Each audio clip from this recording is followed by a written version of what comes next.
Okay, it's going to be a review of WrestleMania 39. So yeah, I thought it was, a great two-night event. I pretty much knew. I think everyone expected this to be the best two-night event that they've done so far, and I really expected it to be at least the best WrestleMania of the decade. I think it accomplished that. But yeah, I mean, exceeded my expectations. I think, it's probably a top 5 WrestleMania of all time, maybe even a top 3. From a wrestling standpoint, from a star rating standpoint, just from what went on inside the ring, it's definitely one of the best WrestleManias of all time. If you're going to judge it, just from a pure wrestling standpoint. However, though, for as good as it was, it still feels like there's a lot of negativity in the air because of the finish and, because of this. I think the sale definitely is going to take a lot of attention away from what went on in the ring. So you have that going on there. And I just think, anytime there's changes, that's kind of been the theme, since the pandemic ended. Just a lot of changes have gone on within this world, merging and, guys taking over companies, decisions being made. So there's always that uncertainty. But, I'm pretty positive. I kind of think, things are going to kind of work out for the better. And, we'll see what happens at Backlash down the road. I mean, a lot of people are very negative, coming out of Raw. But, yeah, I mean, it doesn't take away from this show for me, though. Like, if you love wrestling, there's no way you won't enjoy this WrestleMania. And it's funny, like, I think this is really the one WrestleMania weekend where, maybe all the attention should have been just on WrestleMania. It's almost a throwback to WrestleMania 19 and WrestleMania 21, where the match quality is so good that you don't really need to seek out, independent wrestling. I think the indies this past weekend, yeah, I think it was hit or miss for some people. But, yeah, WrestleMania was where it was at. I mean, there's no doubt about it. So let's get right down to it. First match of the weekend on night 1, you got Austin Theory taking on John Cena for the United States Championship. It was okay. I thought it was just cool to see Cena. It was a fun environment. That's all I'll say about it. It wasn't an overwhelming performance from Cena. I don't think he really got treated like the greatest of all time. Like, I just feel like if there was other guys that came back in that spot, the reaction would have been a little bit more overwhelming, like The Rock. And I thought even Brock's reaction was even more of a reception on night 2. But yeah, it just kind of seems like Cena got more attention this weekend for stuff that happened away from WrestleMania. In the NCAA championship game for the women, a girl was doing the "you can't see me" thing to another girl. And that got a lot of attention, more attention than this match that Cena had. So, but overall, man, it was cool to see the fans give Cena respect. I wouldn't say Cena looked great.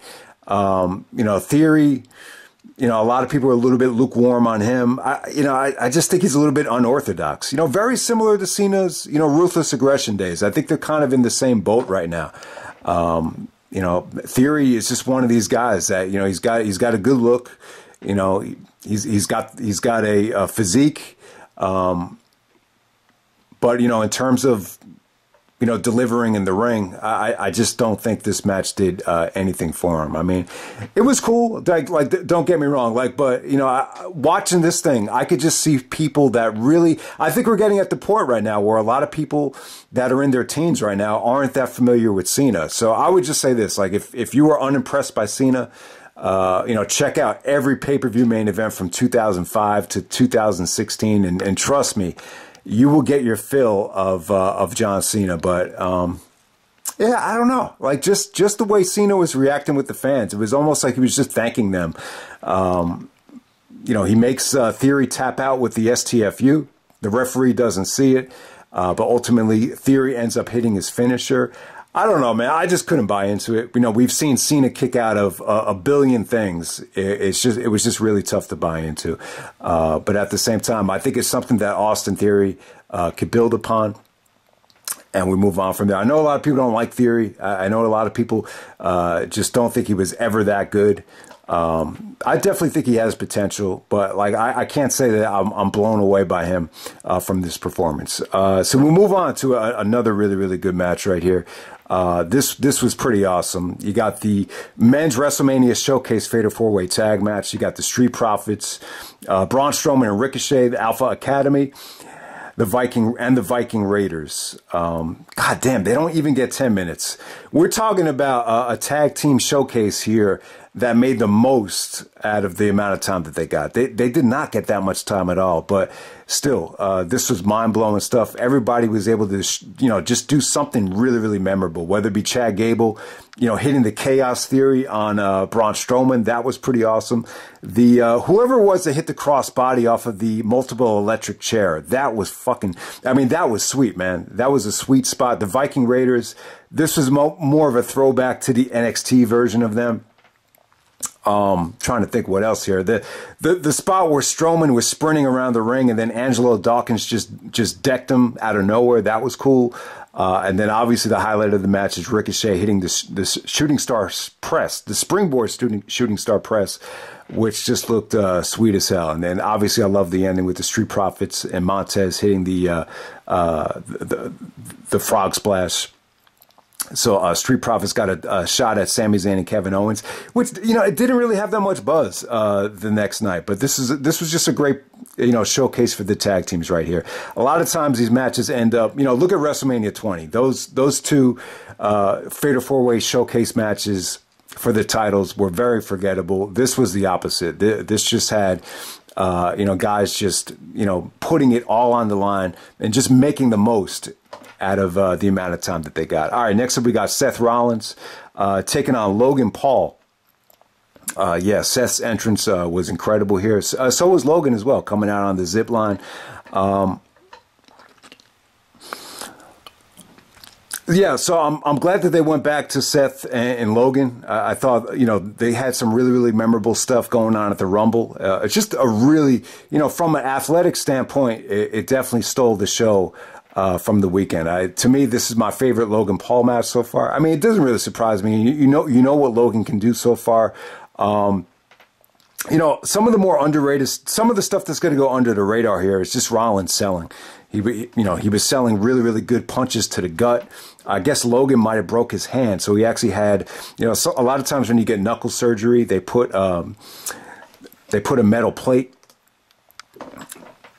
in your hand until it heals. So Rollins is really selling the brunt of that, and I just thought some of Logan's pinfalls on Rollins, like Rollins really sold it, like he was out. So I really like that. Logan actually does the box jump into the moonsault, which was really, really cool from the top rope. Usually when Christopher Daniels does that with the best moonsault ever, he'll jump to the second rope and then the top. But Logan actually just jumped straight to the top. Really impressive. I don't think a lot of guys could pull that off. He's a hell of an athlete, and he's just proving if you have an insane amount of athletic talent, you could definitely hang in the ring. So, I mean, yeah, man, they played off that amazing spot at Crown Jewel. I wasn't a fan of Logan holding the cell phone, so he got his friend in the Powerade costume. I don't know. I forget what the name of the drink was. It's actually Logan Paul's brand. His name was KSI.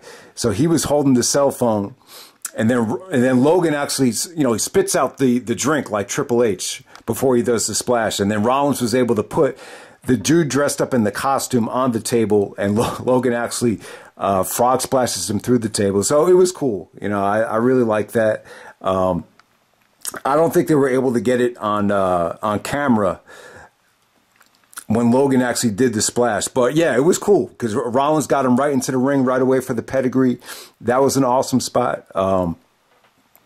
Yeah, I mean, just so much stuff here. And the ending was pretty sweet as well, with Logan doing the, Shane McMahon coast to coast and Rollins intercepting him, almost like Shawn Michaels and Shelton Benjamin with the super kick. And yeah, Rollins hits the curb stomp to put him away. So yeah, they packed in a lot of action, and just great stuff from both guys, man. Just a really, really nice, athletic showcase right there. Okay, next up we got Becky Lynch, Lita, and Trish Stratus taking on Damage Control, with Bayley teaming up with Dakota and Io Sky in the 6-woman tag team match right here. I thought this was good. I wouldn't say, Lita looked great here. I thought Trish had some really, athletic moments. I mean, they really did rely on a lot of spots to get this thing going. In the beginning of it felt a little bit too clustered. But overall, Bayley was good here. I thought this was probably Bayley's best showing since the injury. She came off like a great heel, you know, mocking Lita. And the stuff between Bayley and Becky was probably the highlights of the match in terms of a wrestling standpoint. But everybody was able to get a big spot in. You know, Io Sky hit her moonsault on all the girls on the outside. Dakota actually took a Hurricanrana from Trish off the top turnbuckle onto the outside. So Trish definitely had her moments here. But Becky, you know, I think the highlight was definitely Becky and Bayley. Bayley hit some really nice Bayley to Baileys on, I think it was Trish. But overall, man, the high spot with Becky countering the Bayley to Bayley into the disarmer from the top rope, that was a pretty sweet ending. So yeah, I mean, you definitely had some must-see spots that really kind of, you know, gave this match some energy. You know, Lita did hit her moonsault on two girls, but it was cool. It was definitely a nice little showcase. Wouldn't say it was one of the better matches of the weekend though. And we move on from there. We got Rey Mysterio taking on Dominik. Very emotional match. You know, you have Vince. It really felt like Vince got involved a lot here in the, you know, the fan interaction stuff with Dominik. You know, Dominik, you know, he threw the drink, you know, splashed it right in Aaliyah's face. I think he was yelling at his mother. You had a kiss between Rey and his wife. So you had a lot of stuff going on the outside. Tons of overbooking, tons of interference from the Judgment Day and Legado del Fantasma. You know, they came out to help Rey at the end of this thing. But overall, I got to say, I thought this was really, really good for Dominik. You know, just his presentation. You know, one of the criticisms of Dominik, and I didn't think Dominik was going to make it. I thought he was a little bit too soft. You know, I just didn't know, you know, how he was going to make it without a major heel turn or some major reinforcements. And, you know, the whole storyline with him going to jail because of the Thanksgiving fiasco, it really paid off here, man. Just the whole presentation in the video package with Dominik just being hardened by coming out of jail. I thought that definitely helped here. You know, the match was good, though. I mean, obviously, you're going to feel more, you know, Mysterio. Dominik had the luxury of wrestling his father, and the fact that his father is, you know, one of the best performers, one of the smallest, you know, best performers ever. I think that made it easy for him. I just think in terms of execution, I think everything here was cool. The highlight from a wrestling standpoint was Dominik actually doing the Eddie. I think Eddie used to do this back in the day. The face first power bomb. You know, the way he did it here. He did the face first power bomb the Mysterio into the turnbuckle. So I thought that was sweet. But yeah, man, Dominik did some really, really vicious heel work with the family, you know, in the storyline and in this match as well. And, you know, it was actually Bad Bunny. You know, I guess because Dominik went to jail, he felt like he had to use a chain. So after all the interference kind of went out the window, Bad Bunny took the chain away from Dominik, and Rey's able to hit the frog splash, paying tribute to Eddie to get this thing done. So it was cool, man. I think this is something that Dominik could kind of build on. You know, maybe a Bad Bunny thing will kind of take him away from Rey finally, and he could be his own man. But hey, you know, they might do a tag match with Dominik and Bad Bunny at Backlash. So we'll see what happens there. But yeah, just a ton of emotion from Michael Cole. The match was fluid as well. You know, Dominik's becoming a really, really good wrestler, man. You know, some of those 619s were, you know, beautifully executed. Because, you know, we've seen guys mock Rey by trying to do the 619, and a lot of times they just don't come off that good. All right, next up we got Rhea Ripley taking on Charlotte. You know, Charlotte's the women's champion here. And, yeah,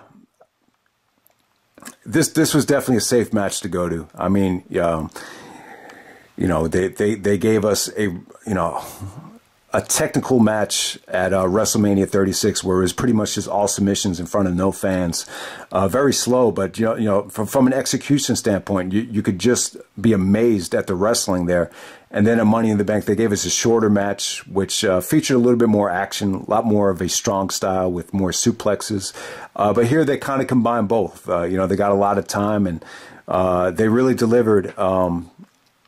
a great ride here. I really thought this had, what's going to go under the radar here is just, and, maybe you could tell Charlotte was winning the match just from her body language, but she just got really emotional. Just some of Charlotte's facial expressions and, like the part where she's yelling at Rhea, she's like, "You want my spot?" And probably the highlight of the match was just a slugfest between the two of them. I mean, it was really that good. But, Charlotte's, some of her kicks, she's so flexible and so strong. Her kicks are incredible. Some of the submission counters here were just off the charts. The match just had, so many good false finishes, so many good transitions. The riptide into the DDT, God, some of those Germans. And thank God Charlotte was able to rotate in time.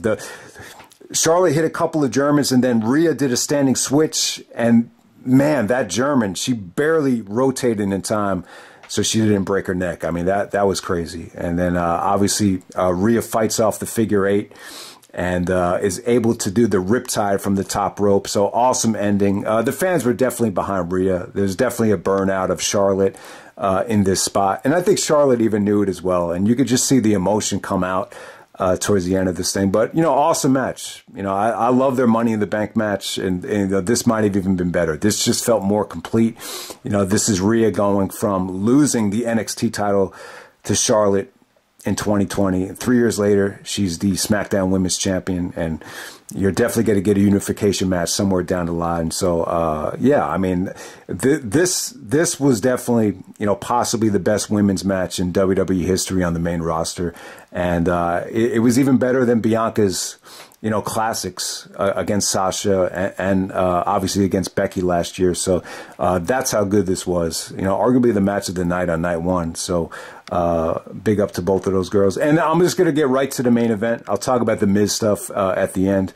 But yeah, we got the Usos taking on Kevin Owens and Sami Zayn for the undisputed WWE Tag Team Championship. Awesome main event right here.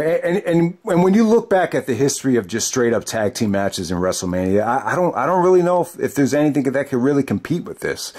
When we're talking about some of the best tag matches ever, a lot of them were probably TLC matches.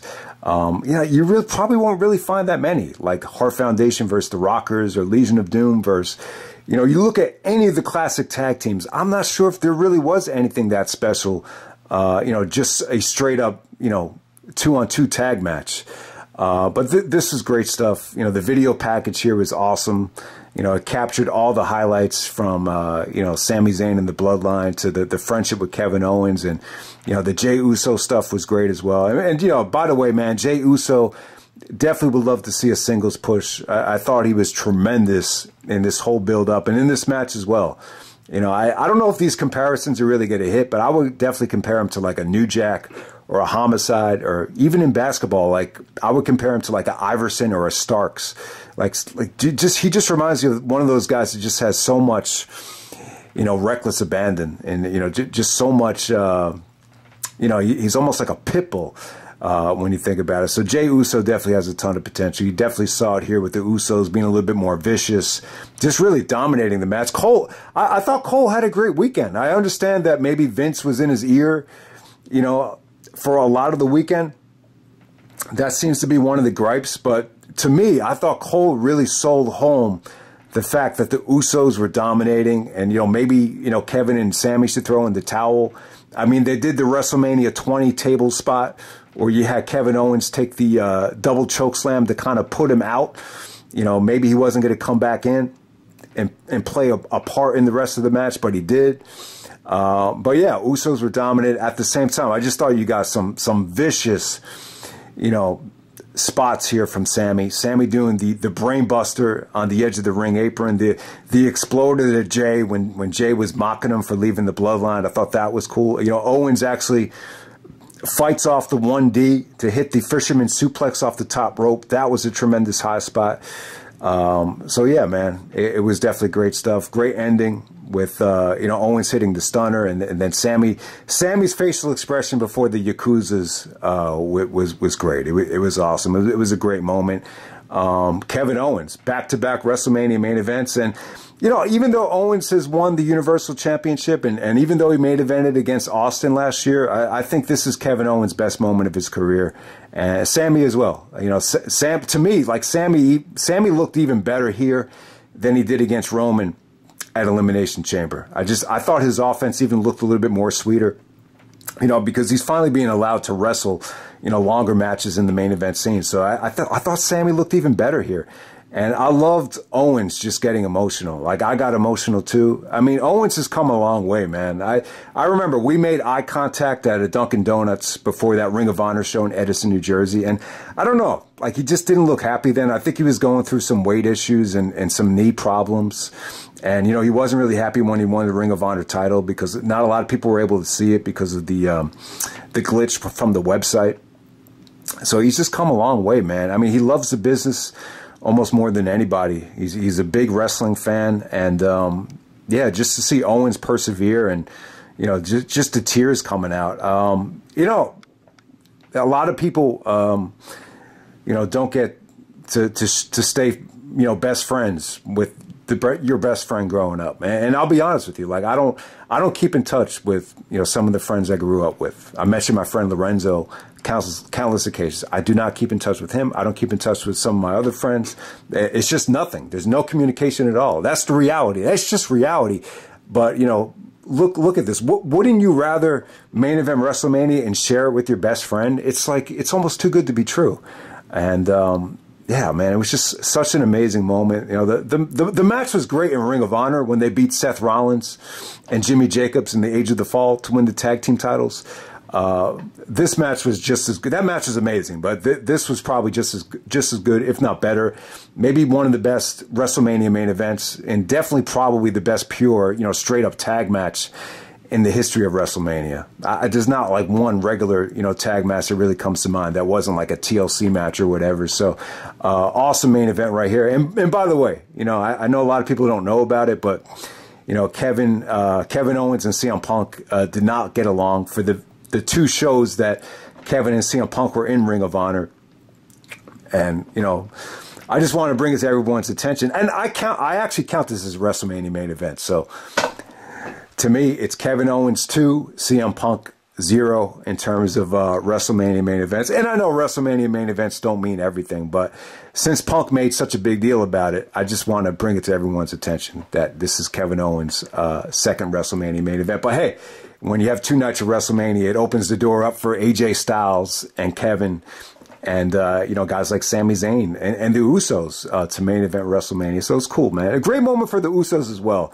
You know, I think they're a little bit stale, to be completely honest with you. And I really love to see Jay do something as a singles wrestler, but give them credit. You know, they even talked about it, how, you know, they weren't even allowed, you know, they weren't even on, you know, some of the more recent WrestleManias. Like, I don't even know how many they were actually on. I mean, they made a couple of them, but they were left off of a lot of them. So yeah, awesome main event, and we'll be back with night 2. Okay, in the first match of night 2, you got Brock Lesnar taking on Omos to open up the show. Yeah, I thought the reaction for Brock was pretty solid here. So Brock goes on to turn heel on Cody, which was, yeah, I mean, was really something to see. I think a lot of people were upset about it, but in this particular match with Brock and Omos, it was almost like a return to the babyface Brock Lesnar against Big Show. It was almost like, you know, you're finally getting to see Brock as an underdog again. It felt like he had a tough time, you know, just moving Omos. It felt like the F5 on Omos was more difficult than even Big Show. I don't really think it has to do with Brock's age. I just think it has more to do with Omos's height. But yeah, overall, I thought Brock sold really well for Omos. He took a choke slam from him, and I just thought Brock sold really well. It really wasn't bad. The match had a lot of energy. The fans popped huge on the Germans. I thought it had good energy. I thought the energy from Brock here was actually better than the Cena match, believe it or not. You know, I don't mean to mock Cena, but you know, Cena I just think we're at a point right now where Cena he's just doing a lot. You know, he's probably going to become the next James Earl Jones with what he's doing right now. And on top of that, he's got a very bright future for as old as he is. But yeah, Brock and Omos, Brock Lesnar takes a lesser role at this WrestleMania, but I think he still got the juices flowing in a very positive way. But yeah, I mean, you would have loved to see Brock face Gunther, or Brock face. I would have even preferred Brock to finish up with Bobby Lashley and give that match more time and finally wrap that up. So I'm a little bit baffled at the Omos choice, but it was actually a nice tone setter more than anything. All right, next up, this is the WrestleMania Fatal 4-Way Tag Team Showcase for the women. You got Ronda Rousey and Shayna taking on Liv Morgan and Raquel Gonzalez, Natalya and Shotzi, Chelsea Green and Sonya Deville. Wasn't a big fan of the match when it was announced. I wouldn't say it was bad. I thought it could have been worse. Nowhere near as entertaining as the men's match, but it felt more engaging than if this was on Raw. I think if this match was on a Monday Night Raw or on television, it would be an instant, buzz kill, instant ratings kill. But, there was definitely some entertaining things going on. Natalya's double sharpshooter was cool. Raquel did some really, really nice power bombs. Chelsea showed a lot of personality. I don't think she's that likable, but she definitely did. The fans hating the ending, though. So Ronda actually makes Shotzi submit, and she basically just got booed out of the building there. Just she's just not very likable, and obviously her, work in the ring has kind of been, very underwhelming. And yeah, you didn't really see a lot of Ronda here, but this was definitely no surprise. This was definitely the weak link on the show. I think it was an awesome weekend for the women in sports with the NCAA tournament. They did their highest rating and maybe ever. And then in terms of the championship matches for the women on WrestleMania, were pretty friggin' amazing. But this was not one of the better experiences for the women of the weekend. But it wasn't bad though. It really was. I can't say that it was awful. And we move on to the next match. We got the Triple Threat Intercontinental Championship match. We got Gunther taking on Sheamus and Drew McIntyre. They planted the seeds for this at the Royal Rumble, and I'm glad they went back to it. I was really hoping they would do a 3-way, and they did it, and it was awesome, man. It felt like this was longer than it got. So they only get a little bit under 17 minutes, but they made the most of it, man. There's a lot of times, you'll get a 3-way for the Intercontinental Championship, and, this could have very easily been just very, very rushed, and it wasn't. It felt like a main event match. We've gotten some IC title matches that were triple threats in the past, and this blew all of them away. This blows away the Angle Benoit Jericho triple threat from 2000. This blows away the Seth Rollins one against the Miz. I think that opened up WrestleMania. I forget who the third guy was. Was it Morrison? I can't even remember who it was, but this match blows that away. And this was everybody just busting their ass here. This is probably the stiffest match in WrestleMania history. I actually thought Sheamus was the MVP. I thought Sheamus was awesome here, man. My favorite part of the match is just the sequence between Drew and Sheamus. Like if you put like the Rocky IV war theme and you kind of edit this match, that would work really well with some of those clotheslines that Drew and Sheamus were giving each other. But so many times I thought Sheamus was going to win this thing with the white noise and the brogue kick and the razor's edge.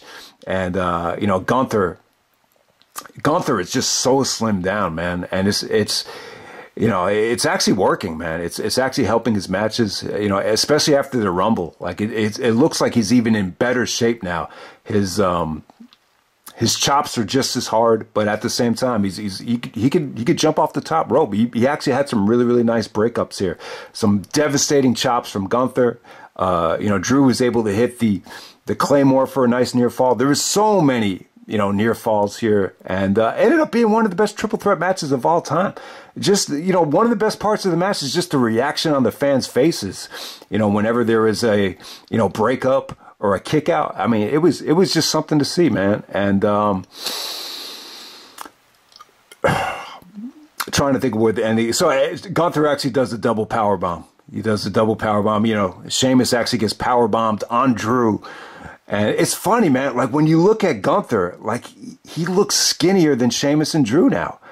It's crazy. He is just so slimmed down, but it's really working, man. He's definitely brought in prestige and credibility to the Intercontinental Championship. You just wish and you just pray that it could just continue. And this was the right call too. And I would have rather seen this match than see Gunther go up again. I mean, Gunther and Brock sound sexy, but you could definitely go back to that down the road. I would have preferred Gunther to take on his boys here. So you got the 3 Clash at the Castle MVPs going out there and just putting on a barn burner here. Just a slugfest. It was a war. And I think Michael Cole said that was an amazing fight. Got a standing ovation with Titus O'Neil. I thought Titus O'Neil was actually good. At first I was like, man, do you really need him out there? But as the match progressed, he really got into it. It actually added to the match. Next up, we got Bianca Belair taking on Asuka for the Raw Women's Championship. This is another great match. I mean, I was going to call Bianca Mrs. WrestleMania. So with night 2, I noticed, like, it's hard to avoid spoilers. You see thumbnails pop up of Rhea and Sami and Kevin with the championships. I just said, fuck it. I got to watch the main event live. I do not want to get spoiled by this. So I actually started night 2 while this match was going on. I was just really impressed by it. I thought this was great stuff. You could actually hear Bianca actually yell out Kawada kicks before that spot. But other than that, I thought this was perfection. I thought they had a great match without it really going into overkill. They did some really, really sweet stuff on the outside. Asuka was great here. I mean, she was awesome. She did some beautiful kicks, some beautiful transitions out of the KOD into the armbar from Asuka. So some beautiful stuff going on here. The reaction for Bianca was kind of mixed. This was really the first time where you saw a lot of thumbs down. You could see, a little. I would definitely say the fans were more so behind Asuka, but it wasn't like they booed Bianca out of the building, though. They actually booed her harder when she was doing the stuff with the kids a little bit later on in the show. But yeah, I mean, she's been a babyface and she's been champion for 2 years now. So I think they got a lot out of Bianca. I definitely wouldn't turn a heel anytime soon, but they've definitely gotten a lot of mileage out of her. I thought this was another great performance from her, and the decision to have her go up against Asuka, beautiful decision. It seems like this isn't getting the kind of love that the Sasha match got or the Becky match got, but I thought it was probably closer than people are giving it credit for. I really did. I loved it. It just felt like a pure one-on-one, just great, women's wrestling match right there. All right, so I'm just going to jump to the Hell in a Cell match. You got Edge taking on Finn Balor. The Demon. You got Finn Balor coming out as the Demon. Edge's entrance was awesome. You had Russell Crowe actually doing the narration before the match to promote his new, what is that? The Pope's Exorcist. That's coming out soon. So they had that going on. But yeah, this was an example of a Hell in a Cell that really was deserving of a Hell in a Cell match. I would definitely say that. They have been building this up all year. You had the swerve with, Edge actually getting kicked out of Judgment Day and being replaced by Finn Balor. So yeah, I don't think the whole Judgment Day thing with Edge actually ending up as a babyface, I don't think it was done, executed that well, but, this is what we got. I actually would have preferred this just to be straight up one-on-one. I think a lot of times, and especially at WrestleMania, a Hell in a Cell match could be a tough sell. I mean, obviously, this blows away some of the other Hell in a Cell matches that we've had at WrestleMania, but it was pretty damn good. It was this was one of the better Hell in a Cells in history. I would definitely say that. I mean, obviously, it's not top 5, maybe not even top 10, but it really did deliver, though, man. I thought it was cool. I thought it was creative. I thought it was different. The presentation with Edge and Balor, the entrances almost overshadowed the match. I thought the entrances were that good. But once they get into the cell, though, man, it just feels like a little bit, drawn out. It's just tough to get everybody engaged. And once again, it's another one of those situations where Edge is just finding himself in that TLC environment where he's around, tables, ladders, and chairs and, taking big bumps and big risks. it's funny, like when Edge came back, like I think this is around 2004. He was just like, man, I don't want to be taking Germans. I don't want to be falling off of ladders. Like don't put me in the Money in the Bank ladder match. And he's always like in this environment, no matter what. But Edge is great in these matches, and he made the best of it. I don't think people are going to be saying this was better than the Rollins Hell in a Cell. It wasn't as overbooked and as drawn out as that one, but this was cool, man. They did some creative things. That spot where he traps Finn with the kendo sticks in the cell, I feel like that's been done before, but I really thought that was creative. You saw Edge doing a lot of shout outs to Christian here with the Prettier, the kill switch, and the concerto at the end. I would really love to see Edge and Christian take on Sami and Kevin. I think that would be really cool. You really could argue that Finn Balor should have went over here. I really thought this might have been a time to do a passing of the torch, but Edge still has a lot left in the tank. I didn't find this match boring or slow. I think some people found it kind of slow, actually, from what I heard. But I really enjoyed it, man. At the time when the match finished, it almost felt like it stole the show, because this was only the second match I watched from WrestleMania weekend. And just by the way Michael Cole sold it, he was like, we've seen some awesome matches this weekend, but that might have taken the cake. But really, the thing that really put this match over the top, which I did not expect, is for Balor to do the coup de grace from the wall of the cell. Like, I had no idea they planted that little flooring on the cell. So that really caught me off guard. But it was cool, though, man. It was really cool to see such an awesome bump without someone having to risk their life from the top of the cell. So that was really creative. I mean, they did some really, really good stuff, out of the spear. I remember there being a small package that I really bought into. So, the match had some really, really nice brutality to it, some nice creativity to it. And, obviously Edge gets his revenge with the concerto to put this thing away. But awesome performance from Finn Balor. And I love the call to have him come out as the Demon. Almost felt like that was a Triple H call. This is WrestleMania. This is the big time. Let's do it different. So, great Hell in a Cell match. Okay, and on to the main event. We got Roman Reigns taking on Cody Rhodes for the undisputed WWE Universal Championship. I got to say, great main event. I think when it's all said and done, this is arguably a top 5 WrestleMania match of all time. It's probably up there with one of the best WrestleMania main events. I thought this was that good. The crowd reaction was awesome throughout this whole thing. I mean, they definitely made the right choice. By giving Cody this contract and this push. I definitely think it paid off. This was just a hell of an environment. I mean, how many WrestleMania main events have we seen where, it just wasn't in the air? It just, they just couldn't follow it. It shouldn't have been the main event, whether it be Triple H and Orton, Triple H and Jericho. Even some of these Roman main events in recent memory just weren't able to get the job done, and this one did. To me, it surpassed expectations. I think both Cody and Roman, both guys, have come a long way since 2015. Especially with Roman. I think a lot of the stuff that was negatives, whether it be the wrestling, the promos, the theme music, the presentation, the look, everything has kind of morphed into a positive. Even with the theme music and the whole Bloodline graphics. I just thought he was treated like a god by the time he came out. I thought Cody really connected well here. He put up a huge comeback. The fans were just into the slugfest. They were into the, Cody, fighting out of the guillotine face lock, the punches. This was some of the most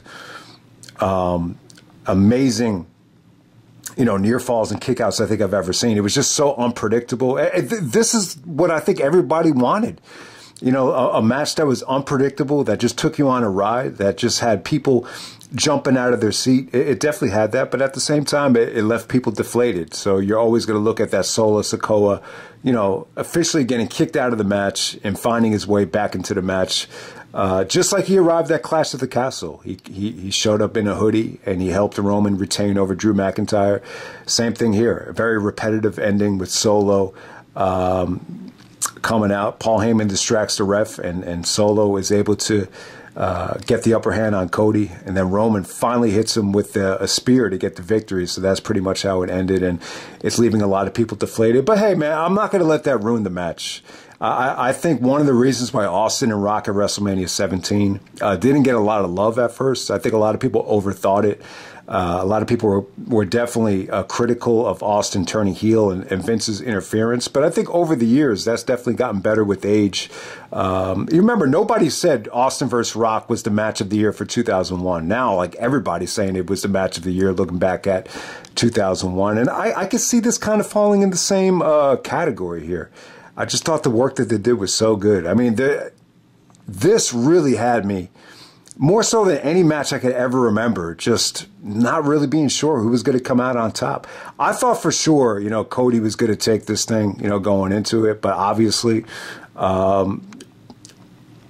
with the changes that took place, you know, apparently the sale went down not too long before the match. And, you know, Vince made the call that he really wanted Roman to retain, and we got the Solo Sikoa finish. So I think more than anything, people are letting that really interrupt what really was, you know, just an amazing moment, an amazing match right here for both guys. I mean, I'm not going to take away from the work that they did in the ring. You know, once Cody started doing the tribute to Dusty, I thought for sure that was the finish.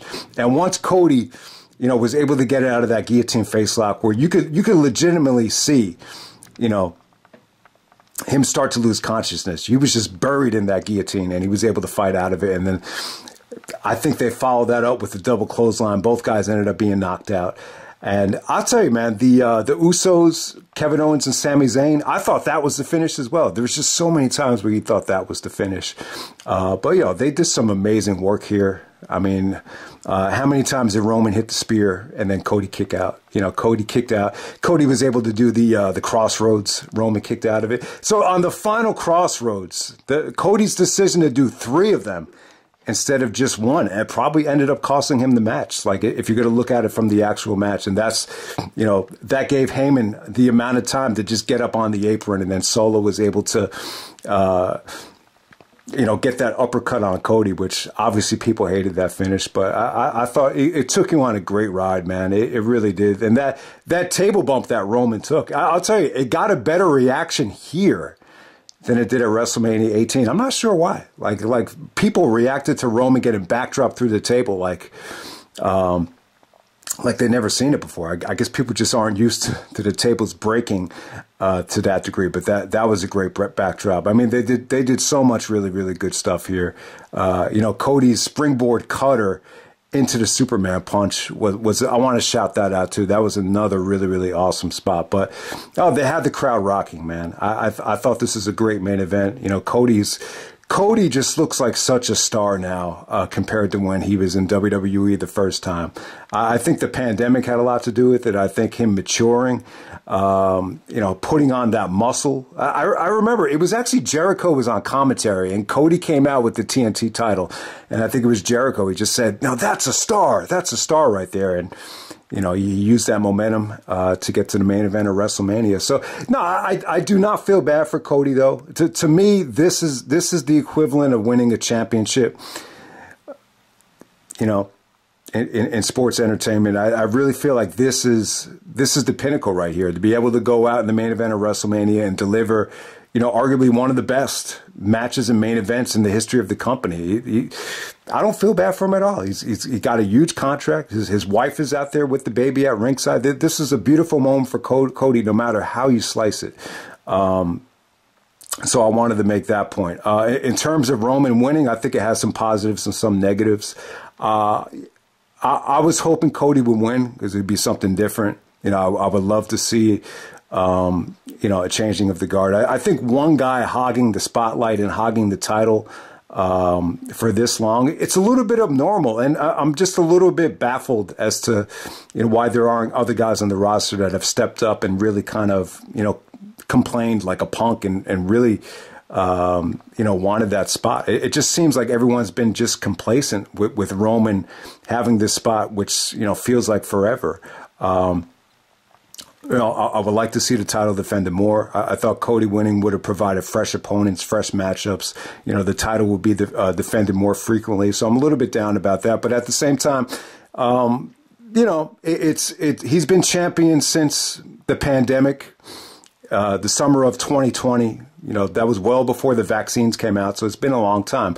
But it's only been a whole year where the titles have been unified. So, I mean, you can make the argument that it's, Hogan and San Martino and Bob Backlund territory. But at the same time, it's still really, he still has a ways to go for it to get to that level. And I think we're finally at the point right now. It kind of reminds me of Triple H in 2003, where the title really feels like it's aggravating people and it's causing a lot of ruckus and a lot of emotion. And you could definitely argue it's good to have that.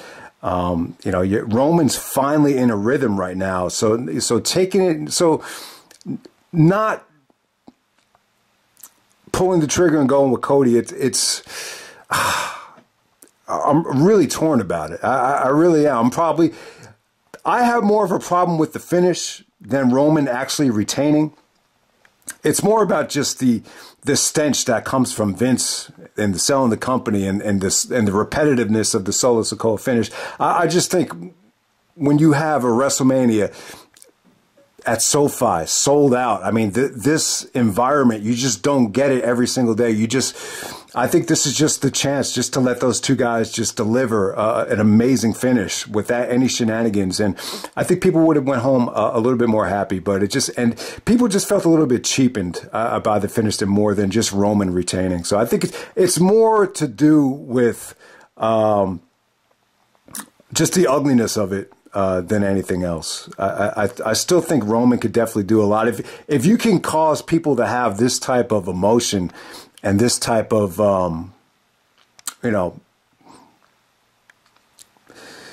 just craziness, every time we have a title match and it doesn't go your way, it's a good thing. If you could get people that weren't fans or haven't been fans in a long time to show that kind of passion in videos, which we're seeing happen with the True Slayer video with Chase. I mean, it's pretty cool to evoke that type of emotion, but at the same time, man, like the Cody thing, it's kind of weird to me. Like, I'm not going to lose any sleep over Cody not winning. It's not like it's Chris Benoit or Eddie Guerrero or Kurt Angle or even a Jericho, like they're coming up short. Yeah, that would have really bothered me. I've never been a huge fan of Cody going back to the WWE days. I've really admire him. I've gained a lot more respect from him. I think he's definitely deserving of this main event push. But the whole way it was done with just giving him the $5 million out of the blue plus the incentives. It was just like, man, all right. Like, he definitely felt like he was auditioning for WWE with, everything he was doing. And, you could definitely make the argument that, maybe AEW doesn't need him right now because they have so much momentum with Punk and Omega and the Bucks and Danielson coming in. Maybe Cody could just take a backseat and now he's in the WWE. I was just like, what's the motivation on WWE's part?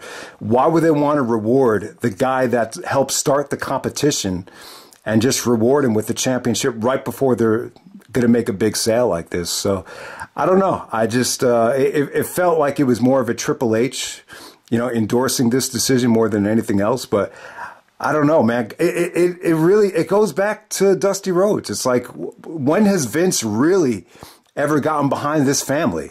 He put, Dusty in polka dots.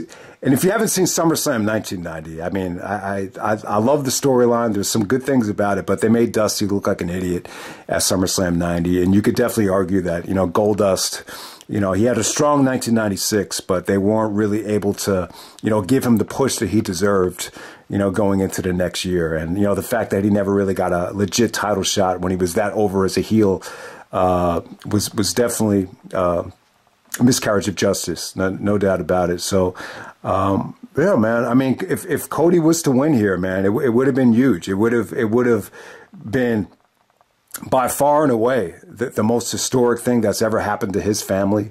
It would have eclipsed, anything his brother or his father probably would have done to be able to become undisputed champion in the biggest gate in WrestleMania history. It feels like it would have been the American dream, the dream come true. But just not to be. It's almost like he's getting the CM Punk treatment in 2011, where you want to bring him back down to earth. You know how they fed Punk to Triple H, and it was all part of a plan just to, you know, make Punk a sympathetic babyface to get him more mainstream appeal. And I guess they're doing that to Cody too with Brock. You know, you had Brock, you know, put on this phony charade with him being Cody's tag team partner, but then he turned on him, and it looks like we're going to get Cody versus Brock. And it sounds like people aren't too happy about that. And yeah, I mean, it's just, yeah, it's tough, man, because Cody has just so much momentum. But yeah, I mean, does it really make sense that Vince wanted to put the title on a guy that helped start the competition and whose family history was always part of the competition? It would, if you're a Cody fan, it's just too good to be true. Who knows if Vince didn't, you know, make this sale and you know, get this much power this soon, where we could filter out any of these decisions. You know, who knows? Maybe Cody would have, you know, had that huge celebration. But no, I'm not going to doubt that Cody can't recover from this. It's all part of a big plan, and you know, I still think there's a lot of engaging matchups you could do with Roman. I think the title feels hot right now. I think, you know, Roman's in a position right now where anytime he defends a belt and, you know, he comes out on top, you know, you could start getting like riot after riot on these pay-per-views. And, you know, this wasn't quite a riot, but I don't think I've ever seen, you know, fans, you know, look this deflated. Like, you know, they just had that what the fuck type of feeling, like, man. But either way, though, man, it's an incredible main event. If you're disappointed, I could definitely understand. But I was just happy we got a pretty awesome main event right here. I mean, I don't think I've ever seen anything like it, where just everything came together so beautifully, and it was so unpredictable, though. Like, I love that, and I'm so glad I watched this live, because you want that feeling of just unpredictability. You want the action, you want the crowd. It gave you everything. So bottom line, man, it was a great WrestleMania, a great main event. I didn't talk about Miz, but yeah, I thought Miz did a good job hosting the show. I don't really want to rate any of his matches. I feel like we've rated enough matches, but you know, they were just comedy matches. You know, I thought Snoop was cool. You know, Snoop did his thing. I'm a big Snoop fan. He's come a long way, man. Snoop has come a long way from, you know, being on murder trial. And, you know, he goes from being on trial for murder in the winter of 1996, where you thought he might go to jail forever, and he was able to get off, and look at him now. He's doing the Super Bowl, he's hosting WrestleMania, and yeah, I mean, he's not a bad person at all. He's proved to be a good entertainer. But yeah, Snoop was cool. You also have who else? You had Pat McAfee. You had George Kittle.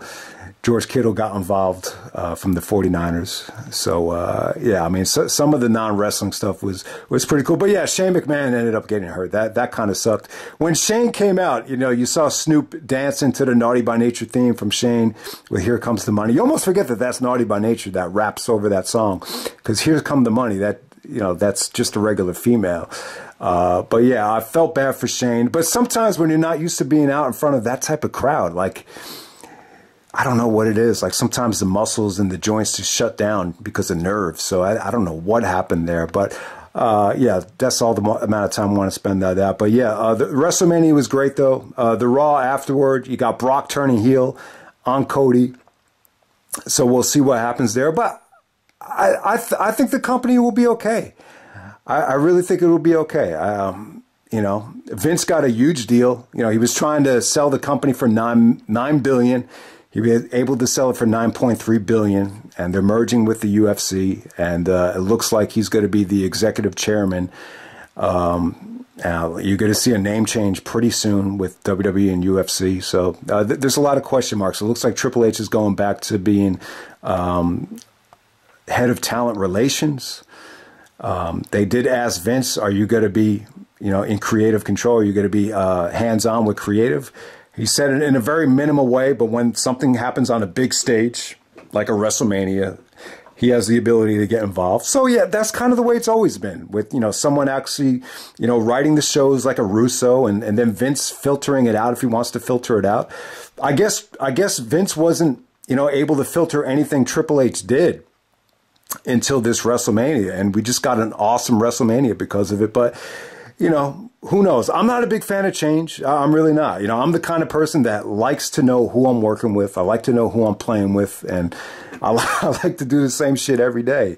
You know, I like that. That's me. So I don't like it when companies are taking over, because there's just so much uncertainty. But I don't know. I kind of have a good feeling about it. I think things will turn out all right. I think Backlash should be a pretty good indicator.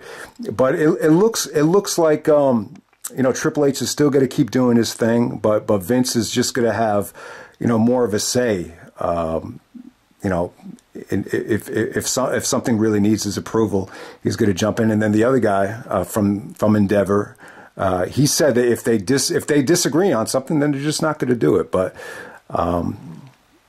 who knows? There's just too much I don't know about this, you know, merging of WWE and UFC. We're going to get a new name eventually, so definitely look out for that. So this is a big deal. This is even bigger than WWF changing its name to WWE. It's a huge deal. But you know, what does it mean for AEW? What does it mean for Tony Khan? It's probably going to be more competition, more competitive to keep guys under contract. Yeah, you know, if it ends up to the point where you could offer wrestlers even more money, then that's definitely a good thing. But who knows? I don't really want to get, you know, dig too deep into it. I'm just a little bit frustrated that it coincides with the great WrestleMania, because the show was great, you know, no matter how you slice it. I mean, you had so many great matches here.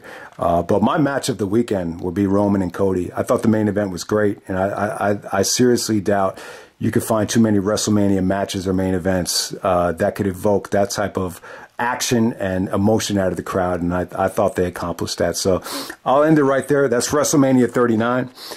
Sorry I got this up so late, and a lot of things just got in the way, but I try to do the best I can. So hopefully you guys enjoy the review, and I'm out. All right.